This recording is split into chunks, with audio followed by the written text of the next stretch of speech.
Halo, Assalamualaikum warahmatullahi wabarakatuh. Kami dari kelompok 11 dengan saya sendiri, Mikrima Belfareta dengan NIM 27 dan rekan saya Eda Firat Indra Masudi dengan NIM 14 akan mempresentasikan prarancangan pabrik asam fosfat dengan kapasitas 80 juta ton per tahun dengan dosen pengampu Ibu Yuni Kurniati STMT.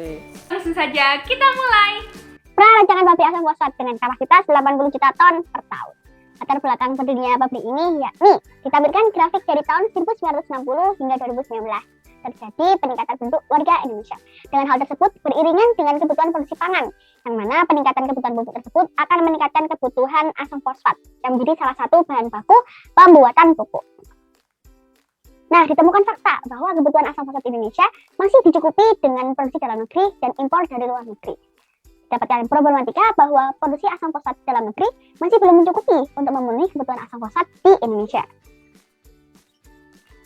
Langkah selanjutnya, kami melakukan perhitungan kapasitas produksi dimulai pada tahun 2011 hingga 2015 dengan data produksi, konsumsi, impor, dan ekspor yang kami dapatkan dari Badan Pusat Statistik pada tahun 2015.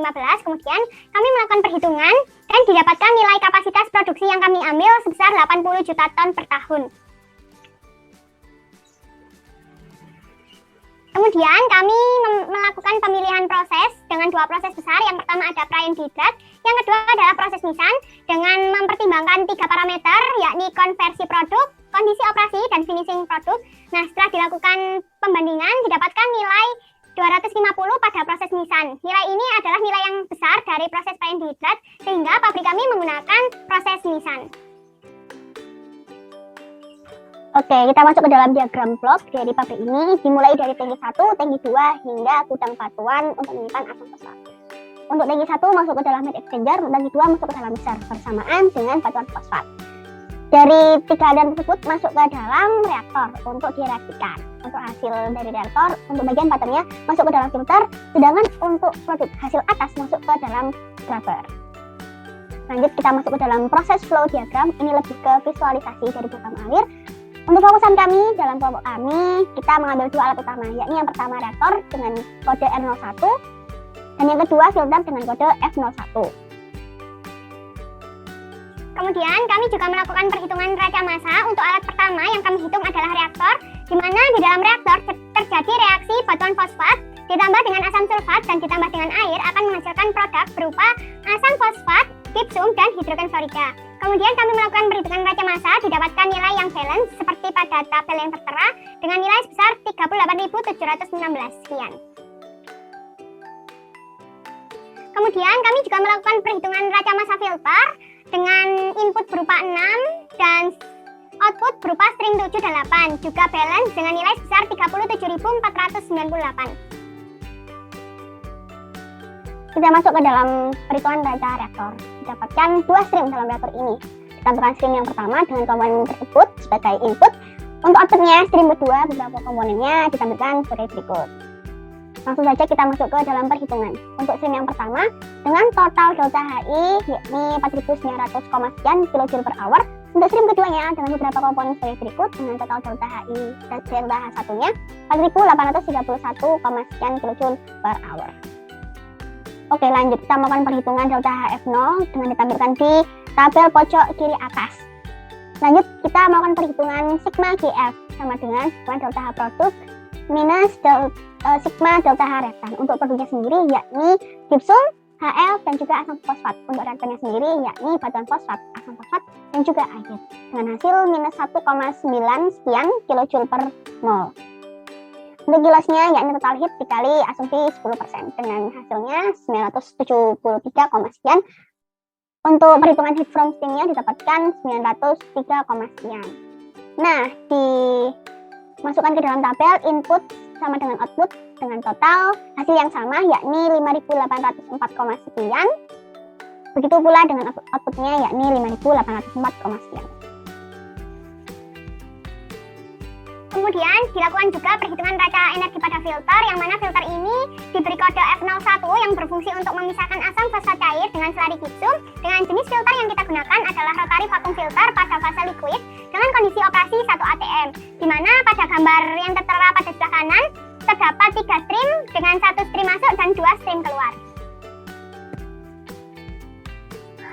Untuk stream masuknya adalah stream 2 dan untuk stream keluarnya adalah stream 4 dan stream 5. Kemudian dilakukan perhitungan untuk mengetahui balance atau tidaknya pada neraca energi pada filter. Didapatkan nilai yang balance dengan nilai sebesar 1374. Lanjut, kita masuk ke dalam spesifikasi alat. Yang pertama untuk reaktor. Ditampilkan di PowerPoint ini terdapat gambar di sebelah kanan. Untuk namanya sendiri reaktor dengan kode R01 dengan fungsinya untuk mereaksikan asam sulfat dengan batuan fosfat. Dengan tipenya sendiri yakni reaktor alir berpengaduk. Dan beberapa spesifikasi lainnya ditampilkan dalam tabel sebelah kiri. Untuk alat kedua yakni filter dengan gambarnya sendiri di sebelah kanan dengan kode F01 dengan fungsi untuk memisahkan asam fosfat cair dengan selari bitumen. Dengan tipenya sendiri rotary vacuum filter. Untuk spesifikasi lainnya ditampilkan dalam tabel sebelah kiri.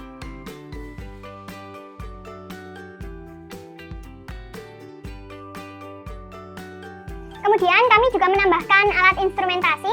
Alat instrumentasi adalah alat yang digunakan untuk mengendalikan suatu sistem. Nah, untuk pada reaktor sendiri terdapat 3 alat instrumentasi. Yang pertama ada level controller. Level controller ini digunakan untuk mengatur ketinggian dari cairan. Lalu yang kedua adalah temperatur controller yang digunakan untuk mengatur suhu. Dan yang ketiga adalah control valve yang digunakan untuk mengatur tekanan. Kemudian di alat filter juga terdapat alat instrumen berupa control valve yang fungsinya sama seperti dengan reaktor.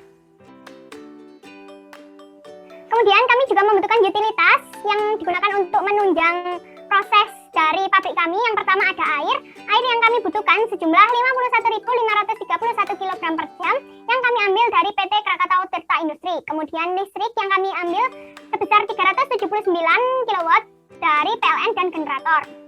Kemudian steam berjumlah 65.022 kg per jam yang kami produksi sendiri menggunakan fire tube boiler. Kemudian bahan bakar berupa solar sebesar 0,0622 meter kubik per hour yang kami beli dari PT Pertamina. Yang pertama, untuk rencana letak pabriknya didirikan di Gresik, Jawa Timur dengan beberapa faktor, yakni faktor primer dan juga sekunder. Untuk faktor yang pertama yakni primer mulai dari letak pasar, letak sumber bahan baku hingga fasilitas dan juga utilitas. Untuk faktor yang kedua yakni sekunder, mulai dari harga tanah di Kabupaten Ngeep ini masih terjangkau hingga peraturan daerah setempat dan juga sikap masyarakat daerah setempat. Untuk petanya tertampil pada PowerPoint sebelah kiri. Lanjut, kita masuk ke dalam tata letak bangunan pabrik. Kita sajikan layout di sebelah kiri dari mulai kode 1 hingga kode 22, mulai dari kantor hingga jalan dengan total luas bangunan 11.989 meter kuadrat. Kemudian kami juga merancang terkait dengan struktur organisasi. Nah, untuk struktur organisasi pada pabrik kami, kekuasaan tertinggi dipegang oleh direktur utama. Nah, sesuai pada gambar yang tertera pada PowerPoint berikut, terdapat 2 garis. Yang pertama ada garis lurus dan ada garis putus-putus. Untuk garis lurus ini merupakan garis komando, sedangkan untuk garis putus-putus merupakan garis organisasi. Kemudian kami juga melakukan perhitungan jumlah karyawan dengan cara 50 man hours per day dan 14 stage yang kami dapatkan dari grafik. Kemudian kami konversikan menjadi 34 pekerja. Nah, untuk satu shiftnya ini terdapat 4 tim, yang mana satu timnya terdapat 34 orang. Jadi jumlah keseluruhan karyawan kami sebanyak 136 karyawan. Kita masuk ke dalam bab evaluasi ekonomi. Kami telah melakukan perhitungan dimulai dari total direct cost didapatkan 223 triliun, total indirect cost 88 triliun, fixed capital investment 312 triliun, working capital investment 55 triliun, dengan total biaya produksi langsung 864 triliun, sedangkan total biaya produksi tetap 31 triliun. Untuk biaya overhead-nya 135 triliun, total biaya umumnya 320 triliun. Dan yang terakhir untuk total production cost-nya atau TPC didapatkan 1.350 triliun rupiah. Kemudian kami melakukan perhitungan penjualan, didapatkan nilai 1.506 triliun sekian. Laba kotor dengan cara mengurangi total penjualan dikurangi dengan total production cost didapatkan nilai 155 triliun. Dan perhitungan pajak sebesar 54 triliun, laba bersih sebesar 101 triliun. Kemudian kami melakukan perhitungan ROI sebelum pajak sebesar 50% dan setelah pajak sebesar 32%. Kemudian kami melakukan perhitungan pay out time sebelum pajak sebesar 1,93 tahun dan untuk setelah pajak sebesar 2,91 tahun. Kemudian kami juga melakukan perhitungan BEP, didapatkan nilai BEP sebesar 47,37%. Nilai BEP tersebut sesuai dengan literatur bahwa Pabrik dapat berdiri jika memiliki nilai BEP lebih dari 40%.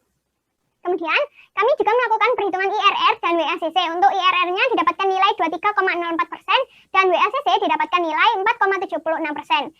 Nilai IRR lebih besar dari nilai WACC, maka pabrik layak untuk didirikan. Sekian dari kami. Terima kasih. Wassalamualaikum warahmatullahi warahmatullahi wabarakatuh. wabarakatuh. Dadah.